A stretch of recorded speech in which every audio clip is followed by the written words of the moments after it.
What is up, guys? Welcome back to the channel. We got my Pops CB550 on the lift. We're gonna end up doing some work on this bike today. As you saw in my other videos, we did get it running. It's not running perfect, but it is running pretty decent considering how long it's been sitting. Front brake is not working. It needs an oil change. It just needs a lot of work. So in this video, we are gonna start with the front brakes. I did get some PB Blaster and I sprayed some on this nipple because I don't know if that thing's seized or not. It's a good old PB Blaster. Sprayed this on there like a week ago, and then like probably 2 days ago I sprayed it again, and then last night I sprayed it. So let's just hope that we could crack it. I'm actually going to tighten it a little bit first before I try to crack it. Oh, it's fucking on there. So let's just hope that I don't end up breaking this thing. Okay, I'm gonna turn it again. Okay, I either broke it or, okay, we got it, nice. Okay, sweet, that is good. That's good to know. Okay, since I got that cracked, I'm actually gonna just snug it back up a little bit, and let's go take a look at the master cylinder. Let's just see if there should be some fluid in here, I would think, but let's go take a look and make sure.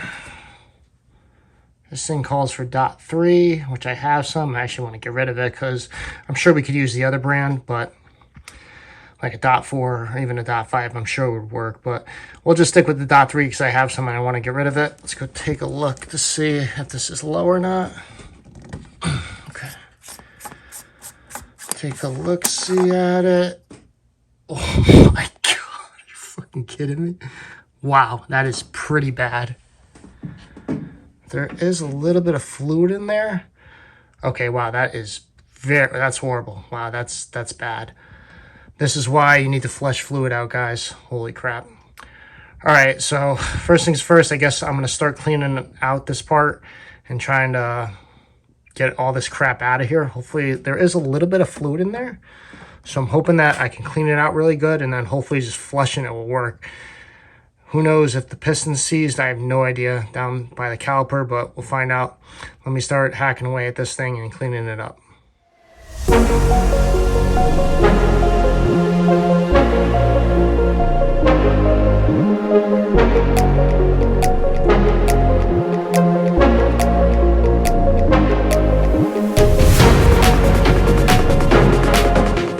All right, so we got this thing squeaky clean now.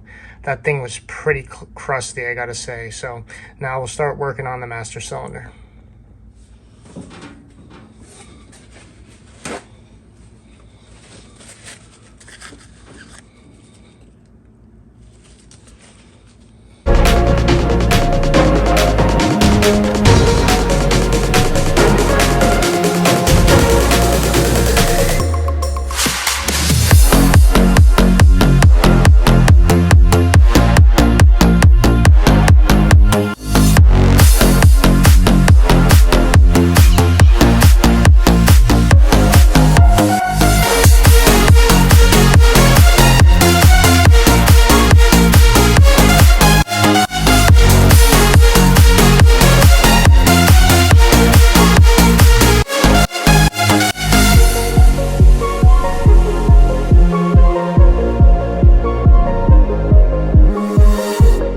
So we got most of the stuff out. It was like mud sitting in there. It was so bad. I did end up pouring a little bit of brake fluid in there just to see if I could loosen up some of the stuff, and it's just really corroded on the sides, and I don't know if I can get that off. Maybe if I used, you know, some very fine sandpaper or something, I could probably get it out. But for now, what I want to do is I'm actually going to try to bleed it and see what happens.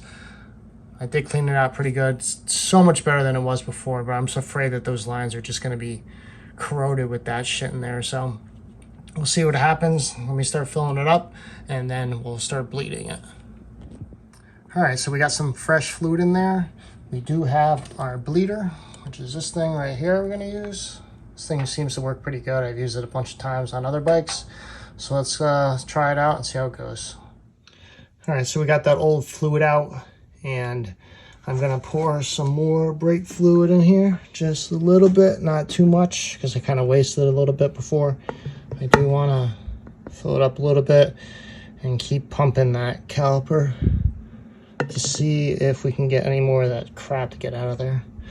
So let me put this down real quick.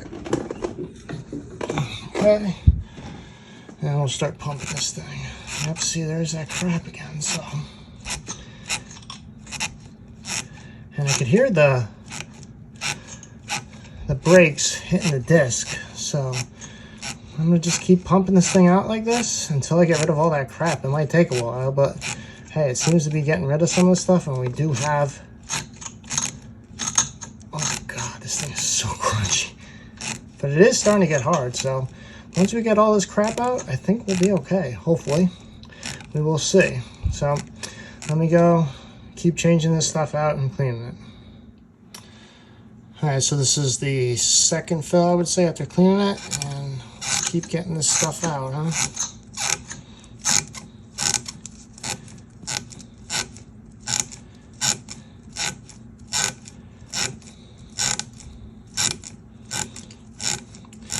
So I'm glad the stuff's getting out now. The lever's starting to feel a lot more firmer, which is good. So I'm going to keep working this, and I'll let you know how many times I had to put a little bit of fluid in here and keep pressing this stuff out.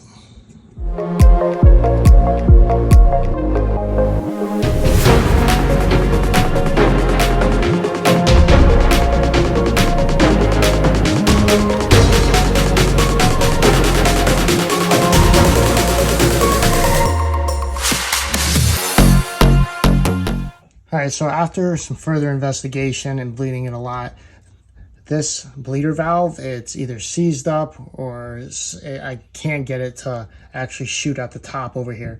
Anytime that we were loosening this, it was just coming out by the threads, so we were bleeding it like that.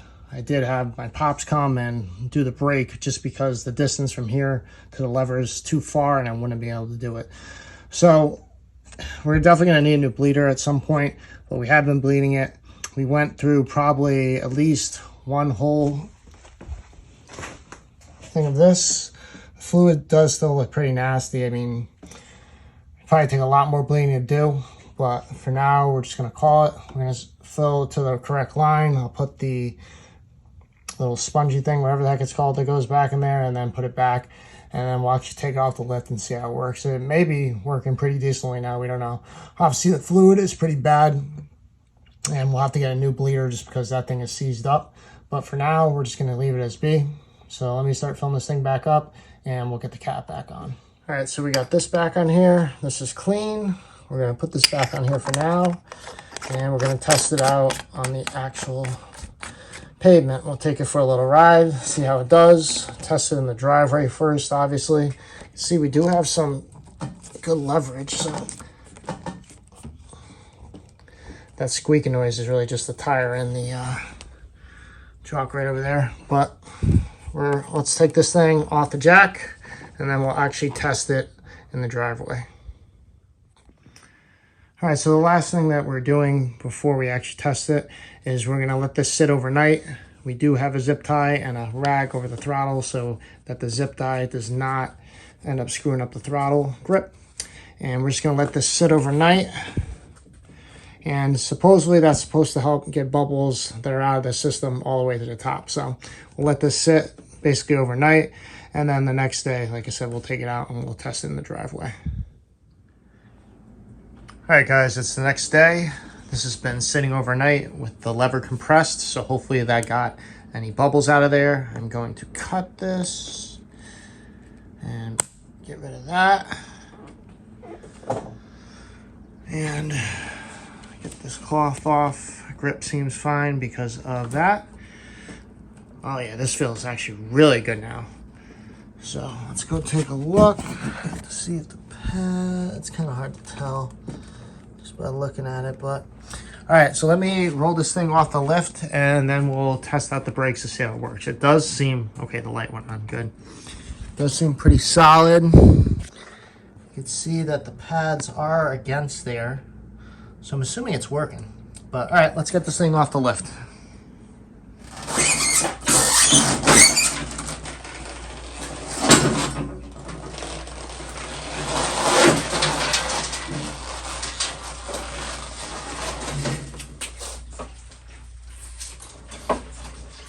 Oh yeah, look at that front brake. Friggin' mint. Sweet. Jesus thing. Front brake's working great, guys. Look at this thing. She's a heavy one, Jesus Christ. But yeah, front tire was locking up when I was pulling it back, which is good. So I think we successfully did it. Pretty sweet. So I think I'm gonna go take this thing for a quick little ride just to make sure everything is good.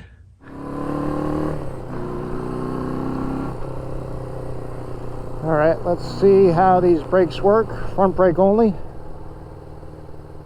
Okay, it works. It's not great. I mean, it is a 74, so I'm not expecting the front brakes to be like a super bike. I have to keep that in mind, but they do work. I was able to fully stop. The disc hasn't been used in God knows how long, so I do have to mend the pads to the disc a little bit. Let's try another stop from 30. Only front brake. So it does work, but it's nothing crazy. It is better than having no brakes at all. So you can see I can hold the brake and the shocks are moving. So okay, cool.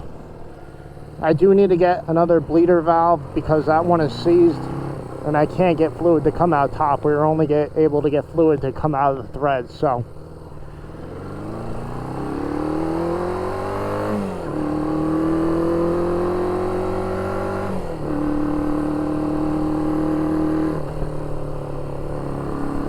this thing definitely needs an oil change and some other stuff. Front brake only. Okay, not too bad. Like I said, the front brake does work. For a very old bike like this, it works okay.